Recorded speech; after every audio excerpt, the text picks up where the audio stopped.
আপনারা না দেখলে বুঝতে পারবেন না বন্ধুরা, মালয়েশিয়াতে একটি ছোট্ট নদী থেকে আমরা কতটা পরিমাণে মাছ ধরেছি আপনারা না দেখলে বুঝতে পারবেন না। আসসালামু আলাইকুম বন্ধুরা, আপনারা সকলে কেমন আছেন? আমি আশা করি আপনারা সকলে ভালোই আছেন।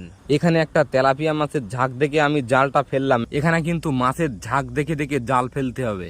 এই নদীতে কিন্তু পানির লেয়ার খুবই কম, 1.5 ফুট থেকে 2 ফুট পানির লেয়ার এই নদীতে। এখানে 1.5 ফুট থেকে 2 ফুট পানি আছে, তার নিচে লাল বালি, পানি একেবারে কাঁচের মতো পরিষ্কার। সেই জন্য এখানে মাছ ধরতে খুবই অসুবিধা হচ্ছে, কারণ এখানে পানি কাঁচের মতো পরিষ্কার। পরিষ্কার পানিতে মাছ আমাদেরকে দেখতে পাচ্ছে, সেই জন্য মাছ পালিয়ে যাচ্ছে। তারপরেও কিন্তু আমি একটা তেলাপিয়া মাছের ঝাঁক দেখে জাল ফেলেছিলাম, পরিষ্কার পানি থাকার কারণে মাছগুলো পালিয়ে গেছে। তারপরেও কিন্তু 2টো তেলাপিয়া মাছ উঠেছে। দেশে থাকতে সময় পেলেই মাছ ধরতে চলে যেতাম। মাছ ধরা একটা নেশার মতো। যেসব ভাইয়েরা মাছ ধরে তারাই জানে মাছ ধরা নেশা কি নেশা। যেহেতু দেশে থাকতে মাছ ধরা অভ্যাস ছিল, সেই কারণে আমরা ছুটি পেলেই মাছ ধরতে চলে আসি। যেসব ভাইয়েরা নতুন মালয়েশিয়াতে পাম বাগানে কাজে আসবেন, সেই সব ভাইদেরকে বলবো, আপনাদের যদি মাছ ধরা অভ্যাস থাকে তাহলে আসার সময় বাড়ি থেকে এরকম একটা খেপলা জাল নিয়ে আসবেন, এখানে এসে কাজে লাগবে।